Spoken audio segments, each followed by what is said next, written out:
Good morning friend. आज हम बात करेंगे कैल्शियम के बारे में। कैल्शियम फिजियोलॉजी आज समझेंगे कि कैल्शियम का बॉडी में रोल क्या है, कैल्शियम रेगुलेट कैसे होता है, प्लाज्मा कैल्शियम कैसे मेंटेन करता है, उसका बॉडी में फंक्शंस क्या है, कैल्शियम इतना इंपॉर्टेंट क्यों है, और कौन से हार्मोन्स हैं जो कैल्शियम की लेवल को अफेक्ट करते हैं। इसके बाद के वीडियोस में हम समझेंगे कि हाइपोकैल्सीमिया और हाइपरकैल्सीमिया क्या है, उसके सिम्टम्स क्या होते हैं, उसकी ट्रीटमेंट क्या होती है।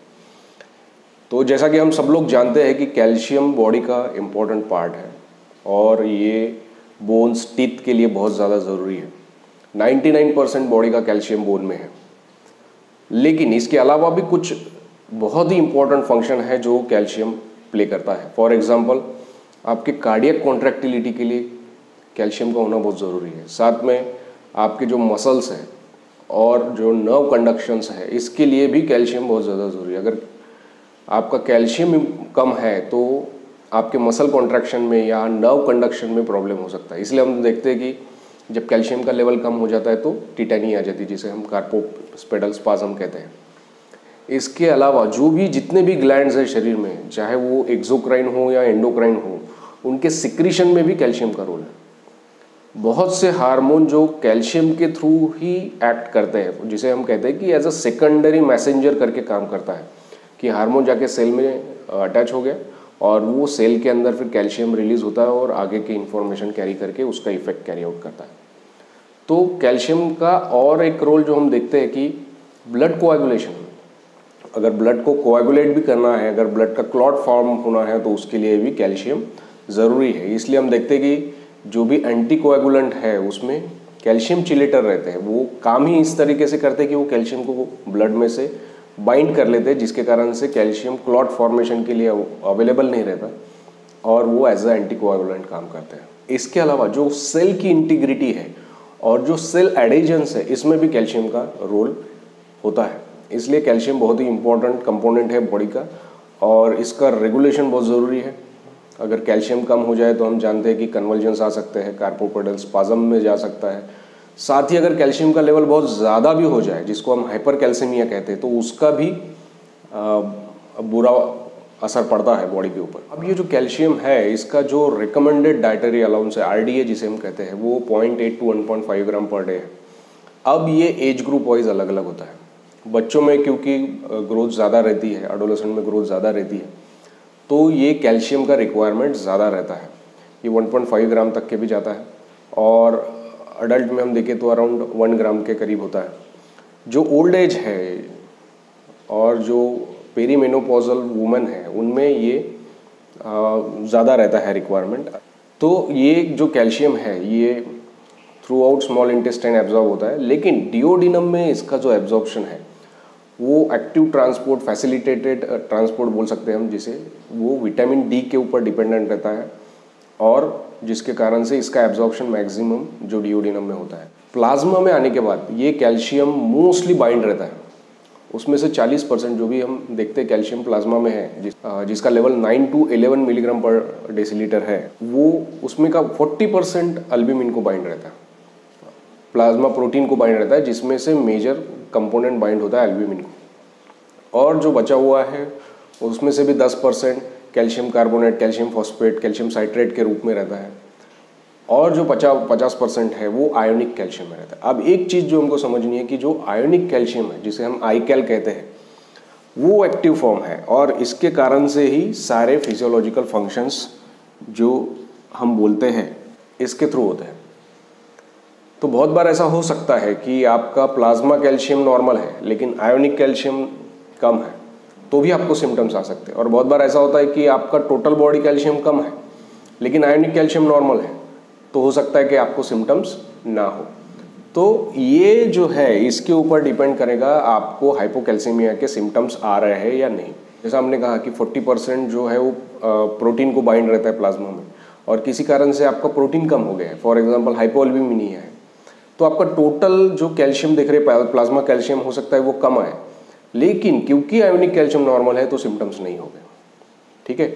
दूसरा, जो ये आयोनिक कैल्शियम का प्रोटीन को बाइंड होना है, ये ब्लड के पीएच के ऊपर बहुत डिपेंड करता है। अल्कलाइन पीएच में ज़्यादा से ज़्यादा कैल्शियम अल्ब्यूमिन को बाइंड हो जाता है, जिसके कारण से आपको आयोनिक कैल्शियम की डेफिशिएंसी होकर सिम्टम्स आ सकते हैं, जबकि आपका टोटल प्लाज्मा कैल्शियम नॉर्मल है। इसलिए आपने देखा होगा बहुत बार राउंड्स में कैल्शियम नॉर्मल आता है, लेकिन जब कंसल्टेंट बहुत ज़्यादा डाउट करता है कि नहीं इसको हाइपोकैल्सीमिया के ही फीचर्स है, तो वो बोलते हैं कि आयोनिक कैल्शियम भेज दो, या फिर बहुत से यूनिट में टोटल कैल्शियम करते ही नहीं, वो सिर्फ आयोनिक कैल्शियम करवाने के लिए बोलते हैं। तो इसका कारण ये है। इसका क्लासिकल एग्जाम्पल हम समझते हैं कि जब कोई हाइपर वेंटिलेट करता है, फॉर एग्जाम्पल कोई हिस्टेरिया में है या फिर साइकोलॉजिकल हाइपर वेंटिलेशन करता है, तो उसमें जो उसका पीएच है वो रेस्पिरेटरी अल्कोलोसिस के कारण अल्कलाइन हो जाता है, और जो कैल्शियम है आयोनिक कैल्शियम वो प्रोटीन को बाइंड हो जाता है। इसके कारण से जो पेशेंट है वो कार्पोपेडल स्पाज्म में आता है ना, टीटेनी के फीचर्स आ जाते हैं। उसका आप हाइपर वेंटिलेशन ठीक कर दो, पेशेंट अपने आप नॉर्मल हो जाता है। दूसरा हमने देखा है कि जो एसिडोसिस है, एसिडोसिस में आयोनिक कैल्शियम बढ़ जाता है, क्योंकि जो अल्ब्यूमिन को बाइंड है आयोनिक कैल्शियम वो भी रिलीज हो जाता है, जिसके कारण से एसिडोसिस में आपका आयोनिक कैल्शियम का लेवल ज़्यादा रह सकता है। इसी कारण से जब भी आप सोडा बाइकार्ब दे रहे हैं, आप अल्कलाइन पीएच की तरफ जा रहे हैं, तो अगर आपने जितना रिक्वायरमेंट है उससे ज़्यादा अगर सोडा बाइकार्ब दे दिया तो आयोनिक कैल्शियम का लेवल कम हो जाएगा, क्योंकि अल्कलाइन पीएच के कारण ज़्यादा से ज़्यादा आयोनिक कैल्शियम जो है वो अल्ब्यूमिन को बाइंड हो जाएगा। अब समझते हैं कि कैल्शियम का रेगुलेशन कैसे होता है। रेगुलेशन मीन्स जो प्लाज्मा कैल्शियम है वो कैसे मेंटेन रहता है। अब जैसा हमने समझा था कि प्लाज्मा में का आयोनिक कैल्शियम जो है वो सबसे ज़्यादा इम्पोर्टेंट है और वो मोस्ट ऑफ द फंक्शंस में काम करता है। तो मैक्सिमम जो कैल्शियम है वो तो बोन में है। अब ये जो बोन का जो है कैल्शियम, वो तो बोन को स्ट्रेंथ तो देता ही है, इसके अलावा जो प्लाज्मा का कैल्शियम है उसको रेगुलेट करने में भी हेल्प करता है। फॉर एग्जाम्पल अगर प्लाज्मा का कैल्शियम कम हो गया और जीआईटी में से अवेलेबल नहीं है, तो कैल्शियम कहाँ से आएगा? कैल्शियम आता है बोन में से। बॉडी क्या करती है, थोड़ी देर के लिए, जब तक कि कैल्शियम की डेफिशिएंसी बोन में से कैल्शियम ले लेता है, और जब भी कैल्शियम एडिक्वेट हो जाता है फिर से कैल्शियम को बोन में डिपॉजिट कर देता है। जब इसमें प्रॉब्लम आता है, किसी कारण से बहुत ज़्यादा कैल्शियम बोन में से निकल जाता है, तो हम देखते हैं कि ऑस्टोपोरोसिस, रिकेट्स या फिर ऑस्टियोमोलेशिया ऐसे प्रॉब्लम आते हैं। 3 चीज़ें सबसे ज़्यादा इंपॉर्टेंट है जो कैल्शियम को रेगुलेट करती है। पहला तो आपका विटामिन डी, हम सब लोग जानते हैं कि जब भी कैल्शियम की कमी होती है तो विटामिन डी सब लोग देते हैं। दूसरा है पैराथायराइड हार्मोन। तो पैराथायराइड हार्मोन, थायराइड के आसपास में 4 ग्लैंड्स और होते हैं जिसे पैराथायराइड ग्लैंड कहते हैं, और ये parathyroid gland parathyroid hormone secrete करती है जो कैल्शियम को रेगुलेट करती है। और तीसरा है कैल्सिटोनिन। अब कैल्सिटोनिन पैराफोलिकुलर सेल्स से सिक्रेट होता है। पैराफोलिकुलर सेल्स जो है वो होते हैं थायराइड के ही सेल्स में। थायराइड के जो थायरॉक्सिन सिक्रेटिंग सेल्स है उसके ही आसपास में, उसके फॉलिकल्स के आसपास में ये सेल्स होते हैं जिसे पैराफोलिकुलर सेल्स कहते हैं, जो कैल्सिटोनिन को सिक्रेट करते हैं। अब ये तीनों चीज़ों को हम डिटेल में समझेंगे, लेकिन एक साथ में अगर हम समझे, जो प्लाज्मा का कैल्शियम है वो डिपेंड करेगा कि आपका कैल्शियम इंटेस्टाइन से कितना एब्जॉर्ब हो रहा है, कितना वो बोन से आ रहा है, और कितना वो किडनी में एक्सक्रीट हो रहा है। तो प्लाज्मा कैल्शियम बढ़ने के सोर्स है, एक तो गट में से एब्जॉर्ब होगा या तो बोन में से रिजॉर्ब होगा। ये बोन रिजॉर्प्शन क्या है हम समझते हैं थोड़ी देर में। तो प्लाज्मा कैल्शियम या तो बोन से आएगा या तो गट से आएगा, और अगर इसको सिक्रेट होना है तो ये किडनी के थ्रू जाएगा। अब ये तीन लेवल पे ही सारा हमको समझना है कैल्शियम फिजियोलॉजी को। तो जो इंटेस्टाइन का एब्जॉर्प्शन है उस पे जो मेन जो कंट्रोल है वो है 125 डाइहाइड्रोक्सी D3। D3 क्या है? ये 2 तरह के हार्मोन है, D2 और D3, उसको भी हम समझते हैं। तो ये जो फाइनल स्टेप है ये किडनी में फॉर्म होता है, जो 25 हाइड्रोक्सी D3 को कन्वर्ट करता है किडनी में 125 डाइहाइड्रोक्सी D3 में। अब ये जो D3 है इसको एक्टिव फॉर्म है 125 डाइहाइड्रोक्सी D3। ये जो है आपके प्लाज्मा के कैल्शियम को बढ़ाता है। अब ये बढ़ाने के लिए जैसा हमने समझा था, एक तो ये गट में से कैल्शियम के एब्जॉर्प्शन को बढ़ा देगा, दूसरा ये बोन में से कैल्शियम को ले लेगा, मतलब बोन में से कैल्शियम को एब्जॉर्ब करके प्लाज्मा में लाएगा। अब यहाँ पे तो बोन में से कैल्शियम ले रहा है और हम तो विटामिन डी देते हैं बोन मजबूत करने के लिए, तो ऐसा कैसे हो रहा है? तो इनडायरेक्टली, क्योंकि ये प्लाज्मा का कैल्शियम और फॉस्फेट का लेवल मेंटेन करता है तो विटामिन डी बोन फॉर्मेशन में हेल्प करता है। लेकिन अगर किसी कारण से कैल्शियम की डेफिशिएंसी है तो ये इस चीज़ को स्टिमुलेट करके बोन में से कैल्शियम प्लाज्मा में लाएगा, समझे। साथ ही साथ ये जो कैल्शियम का एक्सक्रीशन है किडनी में, इसको भी कम करता है। तो ओवरऑल हम देखें, जो विटामिन डी है वो तीनों लेवल पे काम करता है। गट से एब्जॉर्प्शन भी करेगा, बोन से भी कैल्शियम लेगा, और जो किडनी में कैल्शियम जा रहा है उसको भी रोकेगा, और हर चीज़ में वो प्लाज्मा कैल्शियम लेवल को बढ़ाएगा। अब दूसरा हमारा हार्मोन है पैराथायराइड हार्मोन, जो पैराथायराइड ग्लैंड से सीक्रेट होता है। इसका काम क्या है, ये बोन में से प्लाज्मा को लेता है। इसका डायरेक्ट एक्शन यही है, ये बोन में से कैल्शियम को लेता है, और गट के ऊपर इसका डायरेक्ट इफेक्ट नहीं है। लेकिन ये जो 25 हाइड्रोक्सी D3 को 125 हाइड्रोक्सी D3 में कन्वर्ट करने में हेल्प करता है। इस प्रोसेस को ये स्टिमुलेट करता है, और इस प्रकार से ये इनडायरेक्टली कैल्शियम एब्जॉर्प्शन को हेल्प करता है, समझे। अगेन हम जो बोन के डिसीज है, जिसमें बोन कमज़ोर होते हैं, उसमें हम पैराथायरॉयड हार्मोन देते हैं। तो फिर ये उल्टा कैसे हो रहा है बाबा, ये तो बोन को वीक कर रहा है, बोन में से कैल्शियम ले रहा है। अगेन फंडा वही है, जब ये बॉडी में सीक्रेट होता है और ये कैल्शियम की लेवल को मेंटेन करता है, तो बोन फॉर्मेशन को स्टिमुलेट करता है। हाँ, लेकिन जब डिसीज प्रोसेस है, फॉर एग्जाम्पल पैराथायरॉयड हार्मोन बहुत ज़्यादा बढ़ गया, जिसको हाइपर पैराथायरॉयडिज्म कहते हैं, उसमें ये बोन को बहुत वीक कर लेगा, क्योंकि इसका ये एक्शन अनकंट्रोल्ड रहेगा। ऐसे कंडीशन में फिर बोन वीक हो जाएंगे। इसलिए जो हाइपर पैराथायरॉयडिज्म है उसमें हम देखते हैं कि बोन वीक हो गए, ठीक है। अब इसका इफेक्ट और ये है कि ये कैल्शियम के एक्सक्रीशन को भी कम करता है। तो हमने क्या देखा, विटामिन डी और पैराथायरॉयड हार्मोन दोनों का काम क्या है, कैल्शियम का लेवल बढ़ाना। तीसरा हार्मोन है कैल्सिटोनिन। अब कैल्सिटोनिन जो है, ये दोनों का काउंटर रेगुलेटरी हार्मोन्स है, मतलब ये कैल्शियम की लेवल को प्लाज्मा में कम करता है। अब कम करने के लिए क्या करेगा, एक तो बोन में जाके डिपॉजिट कर देगा कैल्शियम को, ठीक है, दूसरा ये किडनी में एक्सक्रीट कर देगा। ये दो एक्शन कैल्सिटोनिन की प्रीडोमिनेंट है। कैल्सिटोनिन का रोल गट के ऊपर नहीं है। कुछ टर्मिनोलॉजीज है, जब भी आप कैल्शियम पढ़ेंगे तो ये बार बार आता है, और कभी कभी ये बहुत ज़्यादा कन्फ्यूजन भी करता है। तो ऐसा ही एक है कि बोन रिजॉर्प्शन। बोन रिजॉर्प्शन क्या है, बोन रिजॉर्प्शन मीन जो कैल्शियम है वो बोन से निकल के प्लाज्मा में आ रहा है, इसको हम बोन रिजॉर्प्शन कहते हैं। मतलब एक तरह से ये जो आपका बोन है उसको वीक कर रहा है। मतलब उसका दो कंपोनेंट रहते हैं बोन के, एक तो उसका ऑस्टियोइड जो मैट्रिक्स रहता है, जो कोलाजन से बनता है, उसके ऊपर जाके कैल्शियम डिपॉजिट होता है। तो ये कैल्शियम को बॉडी निकाल के प्लाज्मा में लाती है ट्रांजिएंटली। एक बार कैल्शियम का लेवल बराबर हो गया कि वो उसको वापस बोन में डिपॉजिट कर देती है। तो एक कैल्शियम रिजॉर्प्शन को जो बोन से लेता है उसको बोन रिजॉर्प्शन कहते हैं। दूसरा एक और जो टर्मिनोलॉजीज हम देखते हैं कि ऑस्टियोक्लास्टिक, ऑस्टियोब्लास्टिक एक्टिविटी।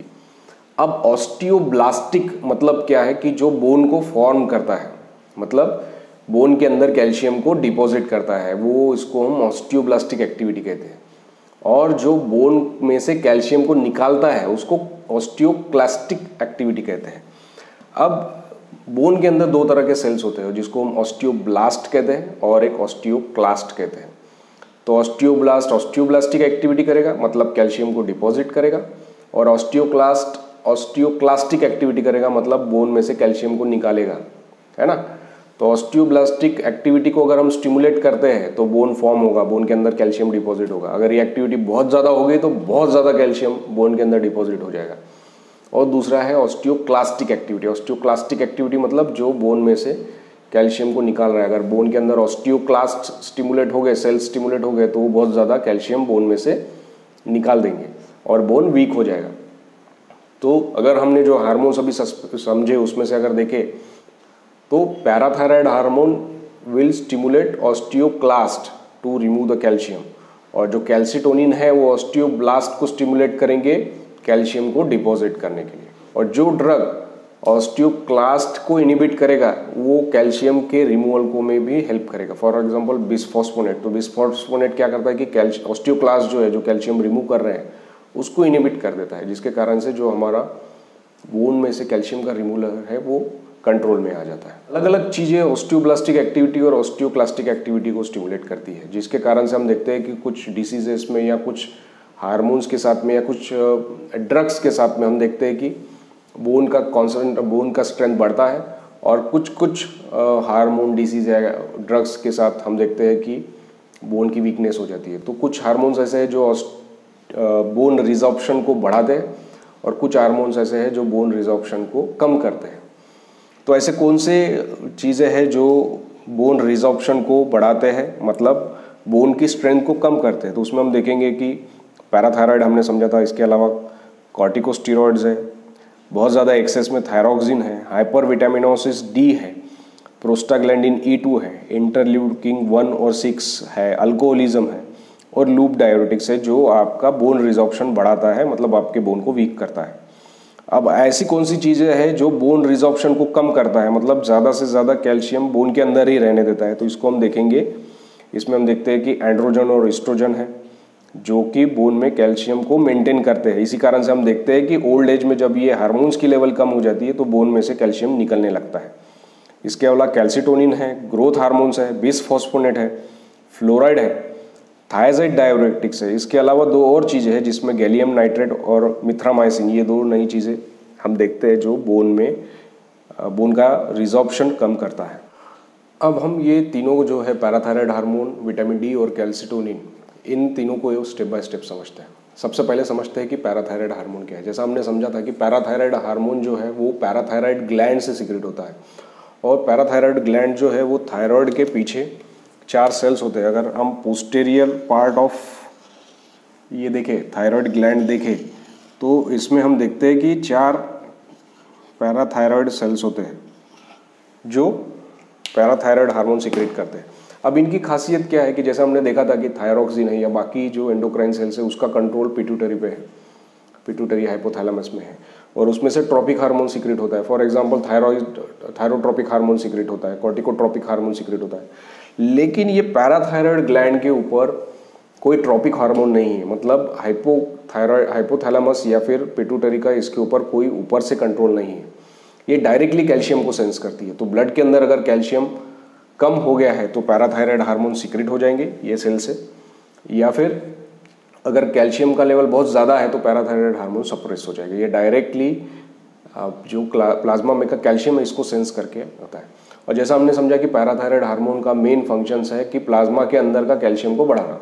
अब ये प्लाज्मा के अंदर का कैल्शियम बढ़ाने के लिए वो बोन से कैल्शियम लेगा या फिर जो विटामिन D3 है उसको एक्टिवेट करेगा। एक्टिवेट करने के कारण इनडायरेक्टली वो GIT में से भी कैल्शियम के एब्जॉर्प्शन को बढ़ा रहा है, साथ ही वो इनहिबिट करेगा कैल्शियम के एक्सक्रीशन को, जिसके कारण से हम प्लाज्मा का कैल्शियम का लेवल बढ़ाएंगे। और जैसा हमने समझा था कि यहाँ पे दिख रहा है कि ये बोन के कैल्शियम को रिजॉर्प्शन को हेल्प कर रहा है, लेकिन अगर हम देखें हेल्थ में जब पैराथायराइड हार्मोन नॉर्मली सिक्रेट हो रहा है तब वो कैल्शियम की लेवल को मेंटेन करके बोन में कैल्शियम के डिपॉजिट को हेल्प करता है। इनिशियली इसके जो ऑस्टियोब्लास्ट के ऊपर रिसेप्टर रहते हैं वो न्यू बोन फॉर्मेशन में हेल्प करते हैं। वंस उसमें से थोड़ा सा कैल्शियम रिमूव हो जाता है उसके बाद में बोन फॉर्मेशन में हेल्प करता है। लेकिन अगर पैराथायराइड हार्मोन बहुत ज़्यादा सीक्रेट हो गया, फॉर एग्जांपल अगर ये पैराथायराइड हार्मोन ग्लैंड का ट्यूमर बन गया तो बहुत ज़्यादा पैराथायराइड हार्मोन सीक्रेट कर रहा है, तो क्या होगा, ज़्यादा से ज़्यादा कैल्शियम बोन में से निकल जाएगा और बोन आपके वीक हो जाएंगे, और बोन वीक होने के कारण बहुत जल्दी फ्रैक्चर होने के चांसेस है। साथ ही प्लाज्मा का कैल्शियम बहुत ज़्यादा बढ़ जाएगा। अब ये जब भी प्लाज्मा का कैल्शियम बढ़ जाता है ये दूसरी जगह पे जाके डिपॉजिट हो जाता है। फॉर एग्जांपल कहीं मसल में जाके डिपॉजिट हो जाए, किसी ऑर्गन में जाके डिपॉजिट हो जाएगा। किडनी में जो कैल्शियम है उसका एक्सक्रीशन बढ़ जाएगा क्योंकि कैल्शियम का लेवल बहुत ज़्यादा है ब्लड में, तो इसके कारण से कैल्शियम स्टोन्स फॉर्म हो जाएंगे। किडनी में भी नेफ्रोकैल्सिनोसिस हो जाएगा, और इसके कारण से अलग अलग जगह पे हम देखेंगे कि कैल्शियम डिपॉजिट होने लगेगा। अब इसको अगर हमको ट्रीट करना है तो सबसे पहले जहाँ से पैराथायराइड हार्मोन ज़्यादा आ रहा है उसको आपको बहुत बार पैराथायराइडेक्टमी करना पड़ता है, ट्यूमर को एक्सरसाइज करना पड़ता है। और इसके अलावा भी किसी कारण से पैराथायराइड का लेवल बढ़ सकता है। फॉर एग्जांपल अगर समझो किडनी डिसऑर्डर्स है, और किडनी डिसऑर्डर्स के कारण भी बहुत बार जो पैराथायराइड हार्मोन का लेवल बहुत ज़्यादा बढ़ जाता है। कैल्शियम का लेवल तो मेंटेन रहता है लेकिन बोन बहुत ज़्यादा वीक हो जाता है। ऐसे कंडीशन में भी हमको कुछ दवाइयाँ देनी पड़ती है जो कैल्शियम सेंसिंग मैकेनिज्म है पैराथायराइड ग्लैंड का उसको अफेक्ट कर देता। तो सिनाकैल्सेट नाम का एक ड्रग आता है जो ये कैल्शियम सेंसिंग जो रिसेप्टर है पैराथायराइड हार्मोन को उसी को ब्लॉक कर देता है, और जिसके कारण से पैराथायराइड हार्मोन के एक्शन को ब्लॉक करता है। समझो पैराथायराइड हार्मोन का लेवल कम हो गया जिसको हम हाइपोपैराथायराइडिज्म कहेंगे, तो उसके कारण से आपका प्लाज्मा आयनिक कैल्शियम कम हो जाएगा। अब ये प्लाज्मा आयोनिक कैल्शियम बढ़ाने के लिए हमको पैराथायराइड हार्मोन देने की ज़रूरत नहीं है। ऐसे कंडीशन में हम क्या करते हैं, जो एक्टिव फॉर्म है, जो ऑलरेडी बना बनाया 125 डाईहाइड्रोक्सी D3 है, वो दे देते हैं। तो डायरेक्टली वो प्लाज्मा कैल्शियम के लेवल को बढ़ा देगा, क्योंकि वो एब्जॉर्प्शन को भी बढ़ाएगा और बोन से इसमें शिफ्ट भी कर देगा कैल्शियम। तो ऐसे कंडीशन में आपको पैराथायराइड हार्मोन देने की ज़रूरत नहीं, क्योंकि वो महंगा है, आपको इंजेक्शंस लेने पड़ते हैं। ये सस्ता है, इसको आप सैसेट के रूप में मुंह से भी पेशेंट अपना घर में ले सकता है। तो हाइपोपैराथायराइडिज्म में मोस्टली ट्रीटमेंट हम विटामिन डी के साथ में करते हैं। कुछ स्पेसिफिक कंडीशन है, जैसे हम कहते हैं कि ऑस्टियोपोरोसिस है। ऑस्टियोपोरोसिस के ट्रीटमेंट में हम रिकॉम्बिनेंट पैराथायराइड हार्मोन दे सकते हैं। तो इसको दिन में एक बार सबक्यूटेनियस इंजेक्शन के रूप में हमको लेना होता है। अब हम बात करते हैं कैल्सिटोनिन हार्मोन के बारे में। जैसा हमने समझा था कि कैल्सिटोनिन का काम है प्लाज्मा आयोनिक कैल्शियम को कम करना, है ना। ये विटामिन डी और पैराथायराइड के अपोजिट काम करता है। तो कैल्सिटोनिन प्लाज्मा के कैल्शियम की लेवल को कम करने के लिए क्या करेगा, एक तो वो जो कैल्शियम प्लाज्मा में है उसको बोन में डिपॉजिट करेगा, दूसरा जो प्लाज्मा आयोनिक कैल्शियम यूरिन में एक्सक्रीट हो रहा है उसको बढ़ा देगा।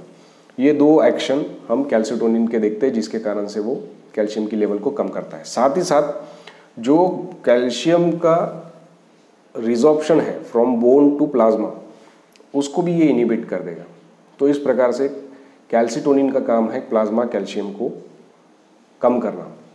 इसलिए जो भी हाइपर कैल्सिनोसिस है, जिसमें कैल्शियम का लेवल बहुत ज़्यादा बढ़ गया है, फॉर एग्जांपल हमने समझा था कि हाइपर विटामिनोसिस डी है, आपका हाइपर पैराथायराइडिज्म है, या फिर किसी मैलिग्नेंसी से रिलेटेड हम देखते हैं कि जब भी हम ट्रीटमेंट शुरू करते हैं तो क्योंकि ये ट्यूमर सेल्स लाइसिस होते हैं तो बहुत ज़्यादा कैल्शियम रिलीज करते हैं, जिसको हम कहते हैं कि हाइपर कैल्सीमिया ऑफ मैलिग्नेंसी।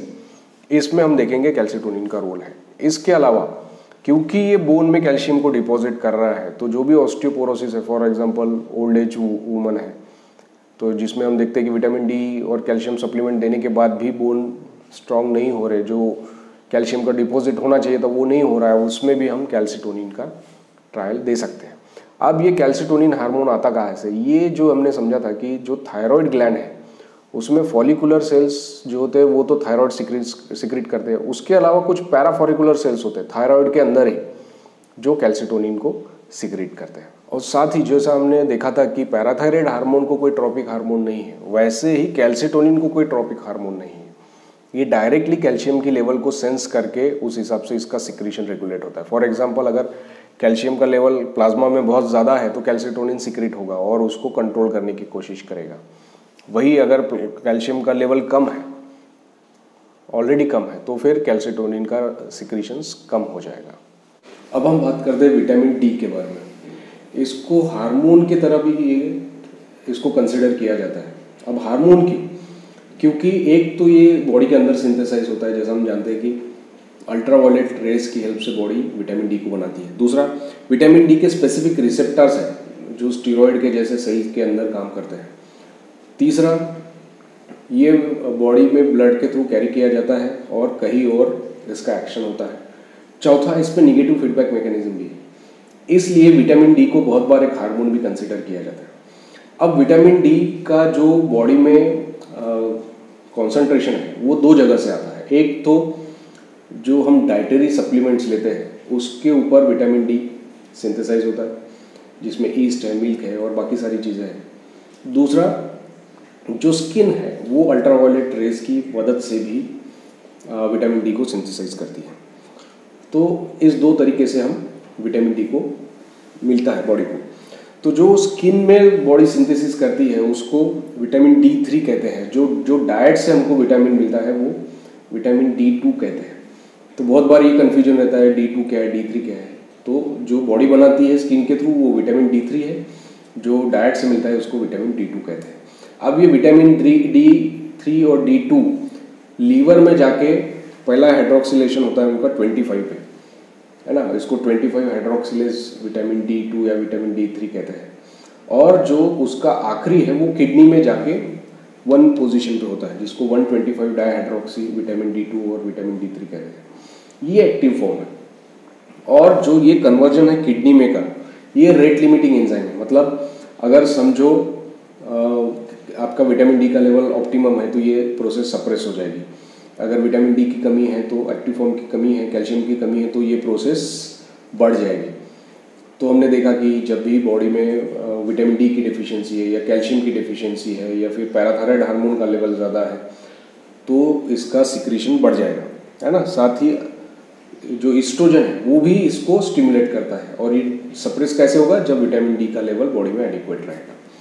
अब इसका क्या काम है, जैसा हमने समझा था कि एक्टिव फॉर्म जो 125 डाइहाइड्रोक्सी D3 लेवल है ये बोन में से कैल्शियम का लेवल खींच के प्लाज्मा में बढ़ा देता है, लेकिन ओवरऑल अगर हम देखें तो ये कैल्शियम का लेवल मेंटेन करके, कैल्शियम फॉस्फेट का लेवल प्लाज्मा में मेंटेन करके बोन फॉर्मेशन में हेल्प करता है। दूसरा, ये जो गट में से कैल्शियम के एब्जॉर्प्शन को बढ़ाता है। दूसरा, कैल्शियम का जो एक्सक्रीशन यूरिन में हो रहा है उसको कम कर देता है। तो इस प्रकार ये कैल्शियम का प्लाज्मा में का लेवल बढ़ाता है। अगर किसी कारण से विटामिन डी का लेवल बहुत ज़्यादा हो गया, फॉर एग्जांपल गलती से बहुत ज़्यादा डोज चला गया, फॉर एग्जांपल बच्चों में होता है जिसको हम हाइपर विटामिनोसिस डी कहते हैं, तो बोन का रिजॉर्प्शन बन के हमारे बोन्स वीक हो जाएंगे, उल्टा हो जाएगा, है ना। और अगर समझो आपने विटामिन डी का लेवल कम हो गया तो क्या होगा, तो क्योंकि कैल्शियम का लेवल बॉडी प्लाज्मा में का कम हो गया है तो पैराथायराइड हार्मोन सीक्रेट होना शुरू हो जाएगा। पैराथायराइड हार्मोन क्या करेगा, बोन में से कैल्शियम लेके प्लाज्मा में छोड़ेगा, जिसके कारण से बोन वीक हो जाएगी। तो हम देखते हैं कि जब भी विटामिन डी की डेफिशिएंसी होती है तो बच्चों में रिकेट्स होता है क्योंकि ग्रोइंग बोन है, और जो अडल्ट है उसमें हम देखते हैं कि ऑस्टियोमलेशिया होता है। तो रिकेट्स क्या है उसको हम कभी डिटेल में समझेंगे, ये चैप्टर में नहीं समझते। तो जब भी विटामिन डी डेफिशिएंसी होती है बच्चों में रिकेट्स होता है, और बच्चों अडल्ट में हम कहते हैं जैसे ऑस्टियोमलेशिया, मलेशिया मतलब सॉफ्टनेस, तो बोन थोड़े से सॉफ्ट हो जाते हैं ऐसा कहते हैं, और उसमें फ्रैक्चर के परसेंटेज बढ़ जाते हैं।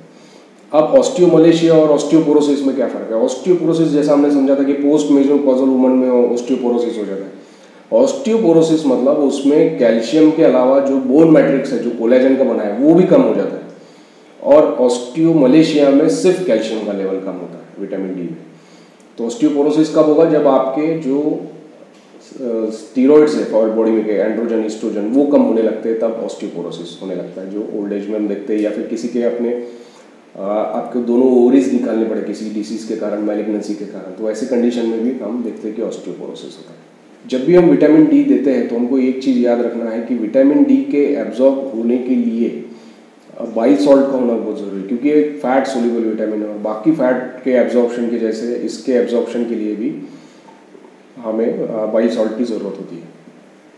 तो जो भी फैट एब्जॉर्प्शन के पैथोलॉजीज है, फॉर एग्जांपल कोलिस्टेटिक जॉन्डिस है जिसके कारण से बाइल सॉल्ट इंटेस्टाइन में नहीं आ पा रहा, या फिर फैट माल एब्जॉर्प्शन है, उसमें विटामिन डी की डेफिशिएंसी हमको देखने को मिलती है।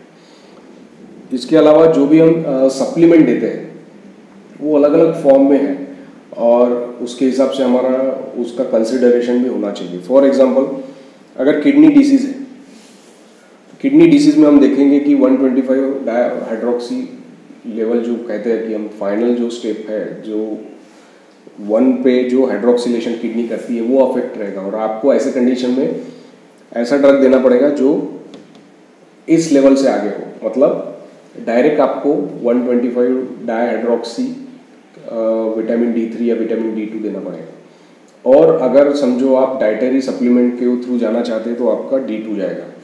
कुछ प्री फॉर्म D3 सेशेट, D3 के भी प्रिपरेशंस आते हैं जो डायरेक्टली D3 को हेल्प करता है। अब ये D3 जो है वो बेटर एब्जॉर्ब होता है एज कम्पेयर टू D2, और इस कारण से फैट माल एब्जॉर्प्शन में हम कोशिश करते हैं कि D3 लेवल के प्रिपरेशंस करें। अब ये अलग अलग प्रिपरेशंस मार्केट में अवेलेबल है। सबसे पहले तो हम देखते हैं कि कैल्सीफेरॉल नाम से एक आता है जो कि विटामिन D2 है। ये सॉल्यूशन आता है, ऑयली रहता है सॉल्यूशन, या फिर जिलेटिन कैप्सूल्स के रूप में रहता है जिसको हमें कंज्यूम करना होता है। दूसरा आता है कोलीकैल्सीफेरॉल जो एक विटामिन D3 है। ये ऑयली IM इंजेक्शन के लिए आते हैं, या फिर इसके ग्रैन्यूल्स आते हैं जो हम सैशेट में खाते हैं, है ना, कैल्सीरॉल सैशेट या फिर एरेकिटॉल सैशेट, ये इस तरीके से आता है। तीसरा जो प्रिपरेशन है वो कैल्सीट्रायल है। अब ये कैल्सीट्रायल मतलब 125 डाइहाइड्रोक्सी विटामिन D3 है। ये सबसे एक्टिव फॉर्म है, ये डायरेक्ट जो है active form of vitamin D हम दे रहे हैं। तो अगर बच्चे को लीवर डिसीज़, किडनी डिसीज़ है भी तो भी ये एब्जॉर्ब हो जाएगा और जो बच्चे की विटामिन डी की डिफिशियंसी है उसको फुलफिल करेगा। इसमें हम देखते हैं कि कैल्सिट्रॉल या रोकेट्रॉल नाम से ये आता है। एक और जो ड्रग आता है उसमें है अल्फा कैल्सिडॉल। अब ये अल्फा कैल्सिडॉल क्या करता है, ये 1 अल्फा हाइड्रोक्सी D3 है। मतलब जो किडनी में हाइड्रोक्सिलेशन होने वाला था उसको ऑलरेडी इन्होंने अल्फा लेवल पे 1 लेवल पे उसको हाइड्रोक्सिलेट करके इसको दिया है, तो एक तरह का प्रोड्रग है। और अगर किडनी काम नहीं भी कर रही है, किडनी के माल फंक्शन है जिसके कारण से विटामिन डी का एक्टिव फॉर्म नहीं फॉर्म हो रहा है, तो भी ये प्रोड्रग जाके लीवर में 25 पे अपना हाइड्रोक्सिलेशन कर लेगा और वो एक्टिव फॉर्म में कन्वर्ट हो जाएगा। तो ये एक प्रोडक्ट है। तो अगर किडनी की डिसीज़ है तो इसमें अल्फा कैल्सिडॉल हेल्प कर सकता है।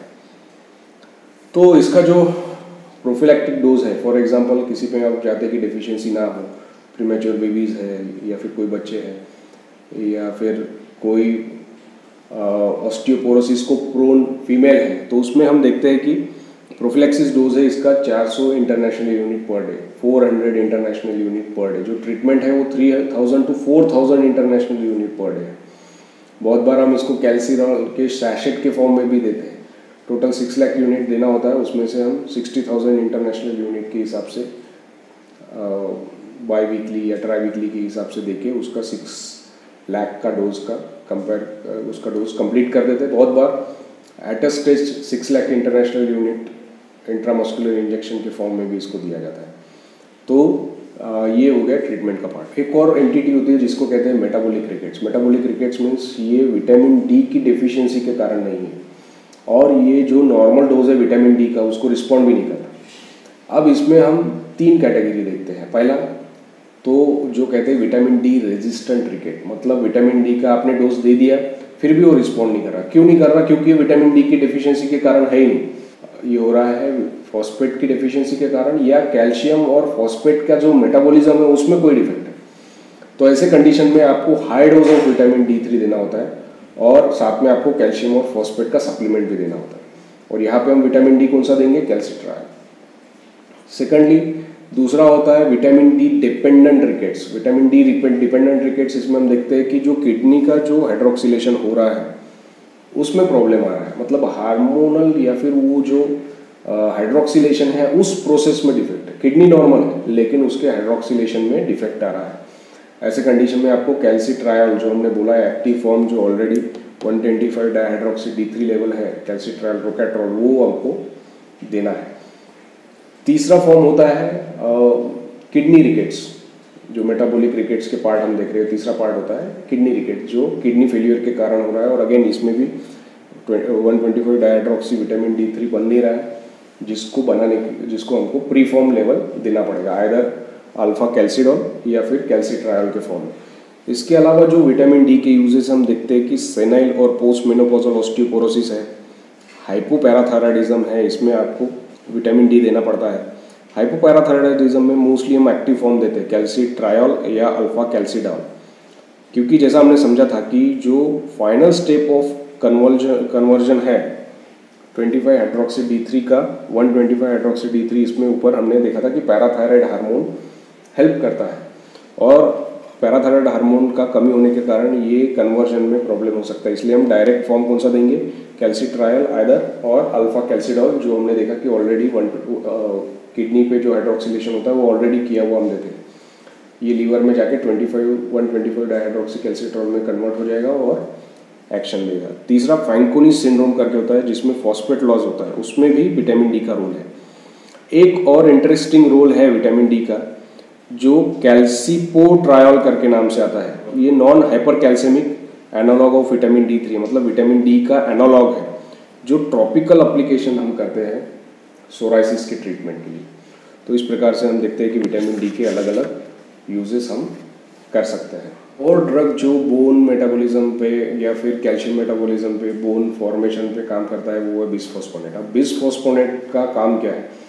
ये जो बोन के अंदर ऑस्टियोक्लास्ट होते हैं, जो हमने समझा कि बोन रिजॉर्प्शन करता है, बोन में से कैल्शियम निकालता है, उसको ब्लॉक कर देता है और बहुत बार ये एपोप्टोसिस होकर ये सेल्स का जो लेवल है वो भी कम हो जाता है।